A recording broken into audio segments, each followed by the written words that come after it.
So he wasn't lying all of this time. Yeah.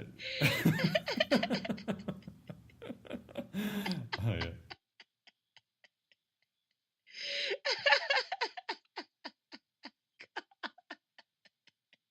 But yeah, I didn't know that reindeers were actual animals because they had been so wrapped up in the Christmas stories and with Santa Claus. And when I found out that Santa Claus wasn't real, I assumed that reindeer, of course, weren't real.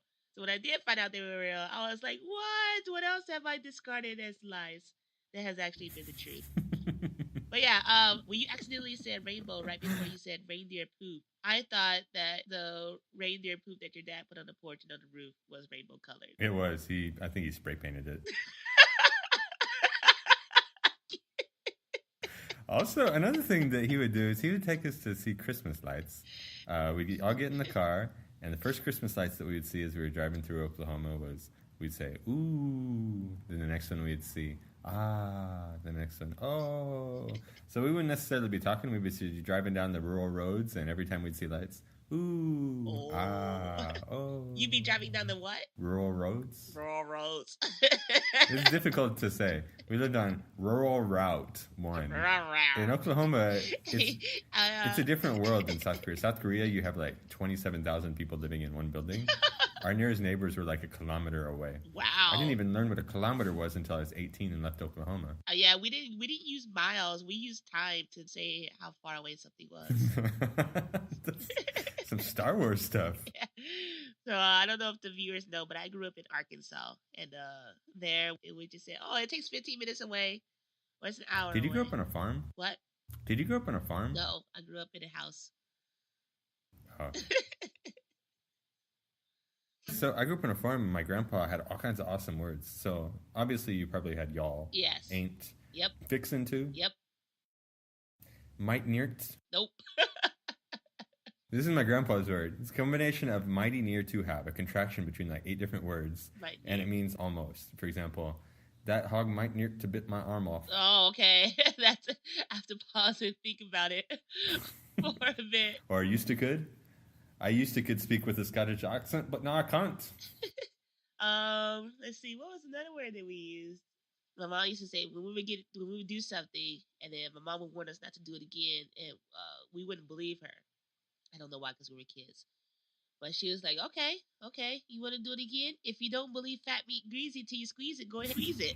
And it's just like, what? But I grew up hearing that, and then I tried to use it in college, and people just looked at me like, what? Are you having a stroke? Yeah. Country folks are funny. Yeah. You talked about how you would tell distance by time. Yeah. Did you ever tell volume by cows? No. Like, how big is it? It's about as big as 2 cows. How big is it? It's about like maybe a fourth of a cow. You did that? How big is it? It'll seat 4 cows comfortably. Did you do that? You didn't do that. That's a joke, right? It makes me laugh so much, though. It started as a joke, but now I actually do that. Like, if somebody's like, oh, so how big is your apartment in Japan? I'll be like, I can probably sleep like 3.5 cows comfortably. Did you guys do the cow tipping jokes also? Yeah, I used to think that was funny, but then I realized that's really sad. But then, like, it's also not possible, right? Those cows, like, weigh so much. You can't just walk up and tip a cow. I don't know. Kip a towel. I don't know, though. They are on these, like, tiny little legs with a high center of gravity. It seems like if you got up a running start, you could surely knock one over. I don't know. Yeah, you try to do that, and then if it doesn't work out the way you think, see how long you live. I wouldn't do that, though. The poor defenseless animal. They're just trying to nap. How would you feel? How would I feel if I'm just sleeping on the couch and somebody came and pushed me out of the couch onto the floor? Especially if it was a cow. I would be so confused. And I would laugh so hard. I'm on the floor. I wake up. What happened? I see a cow running away laughing. Or a cow galloping away, I suppose. Cows gallop, don't they? Canter. Oh, God. Yeah. Farm life. Yeah.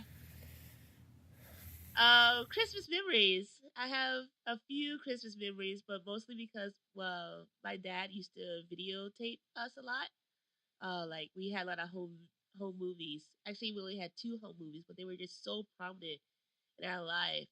We watched them over and over and over again, that it just became ingrained in our brain. Christmas in 1994, so I was like 5 years old then. He showed like the night before after we had gone to bed, and they were setting up the tree and putting up the presents, and Mom was in the kitchen cooking, and my dad was singing Silent Night but running out of breath. So that was really funny to us. And then, we video showed us waking up and opening our presents. And at one point, I said, "You can't see what I'm opening. I don't know what I have in my hand." But I said, "Mom, I can't do it." And she says, "Do what, Charity?" I said, "Nothing."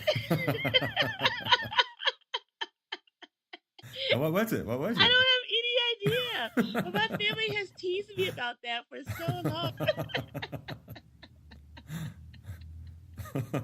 And then one more, it was like I was opening this Mr. Frog game, which is like this revolving frog head, and you shoot flies into its mouth. But no, it wasn't that game. It was the Trouble game. Do you remember Trouble? The Pop-O-Matic bubble. Yeah.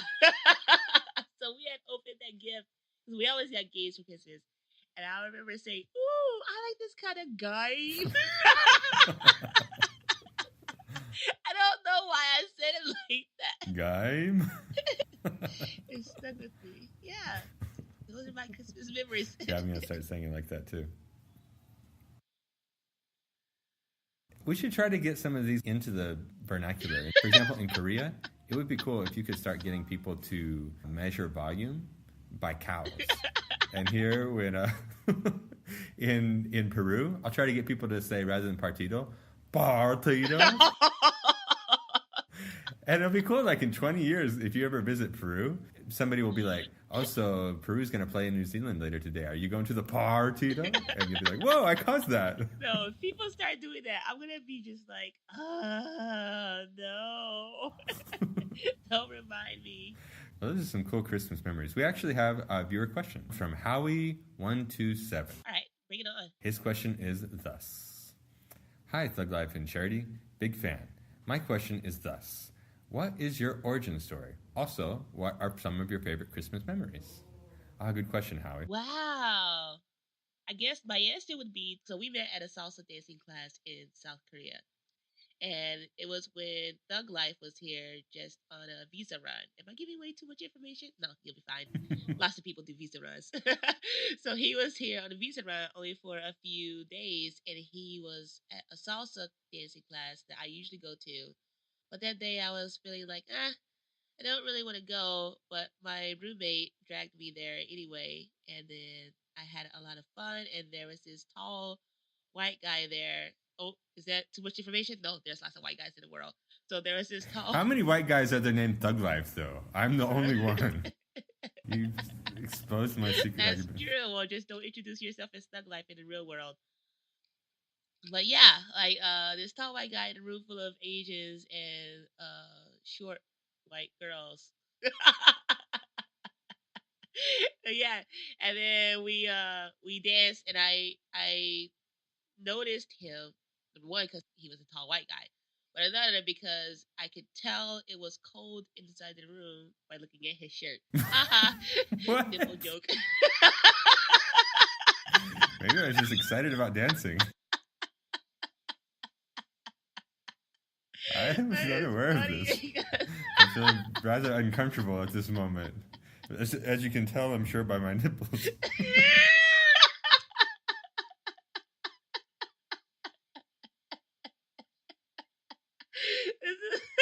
Yeah, but this is one of those double standards, because you can't say the same thing to me.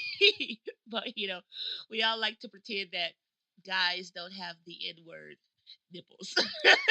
What are you talking about, Charity?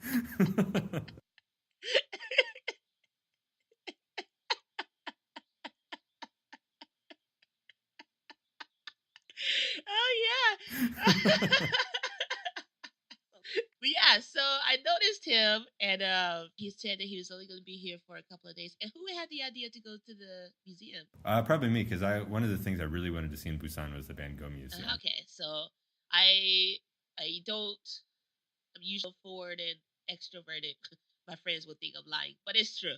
I offered to go with him with another friend of mine, and we met, and then there's just everything just fell into place, and now here we are doing a World podcast famous together. podcasters. Yeah. So if any step would have went differently, like if that morning I hadn't have got arrested and fled from the cops, I never would have left the country and gotten to Korea, and we never would have met. Like, just a smidgen more lazy, then I would have gone to salsa class. And then this morning, I would probably be sleeping. Oh, so this is a sad story, actually. Yeah, it's a sad story. Cautionary tale. Learn from my mistake. Don't go to salsa. Yeah, it's a lot of those things. Like, I love chance meetings. Like, you wouldn't know this person except that you did something differently in your day, and now this person is like an important part of your life. Yeah, isn't that interesting? And any tiny little change along the way, like not just that day, but things that happened the week before, the month before, the year before, like tiny inconsequential decisions. Exactly, that like they just snowballed and avalanche. So I also have another friend who's super important in my life.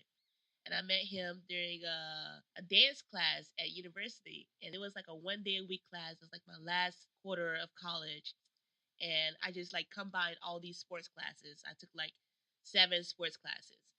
And I saw a dance class. I was like, I really wanted to take that during my whole college career, but I never did. And then I went there and I met one of my best friends now at this class. And we just connected. And it was just like, if I hadn't decided to sign up for that class finally at that point in time, I never would have met him. And that's just so weird to me because, like, people become so important and then you don't realize that if you hadn't taken certain steps, you never would have known them. Yeah. But that could also be the opposite. What if you're living a life right now without a certain important person in your life because you didn't take a certain step? So you're living in an alternate universe where that person doesn't know you and you don't know them, but in an alternate universe, your version of yourself is being like, what would it be like if I had never met this person? And that's your life right now. And what about from the opposite perspective? What about, so you decided to go to dance class that one day that I was in Korea and we became best of friends and we're making this awesome podcast. But what if you hadn't gone to that dance class and you went to something else, you went on a different course and ended up like curing cancer or something like that? Oh, yeah. And here I am wasting your time with a podcast. Man, I don't know if you're worth it. ThugLife. I kind of feel bad about meeting you now. Seriously, you could have ended world hunger. Yeah. You might be the president of the United States. Oh, man. I'm sorry. I'm deeply sorry. At least I got a podcast, so. At least a little bit of consolation. Yeah. So, origin stories. Or do you think that destiny causes things to happen whether you want to or not? Like in that show Lost where Desmond's like, whatever I do, I can't keep you from dying, Charlie. And that's a Scottish accent. I don't know if you could tell. It was some accent. But it was Desmond was he could see the future, and he kept seeing that Charlie was going to die in different ways, and he kept doing things to keep that from happening.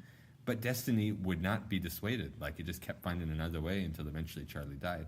And so what if it's like that like there's certain things in your life that have to happen, and whether it would have been at that dance class or later in jail or in Japan or something like that, we would have met so we could make this important podcast. I don't know about destiny. I think there are like several predetermined paths that you could take, but I think destiny is too dependent on the fact that humans are stable creatures when we are not, because we are just random. It also depends on our moods and emotions, and so destiny might be like, okay, they're gonna do this today, but then you wake up and you're feeling like really crappy, and then you're like, I'm not going to do anything today.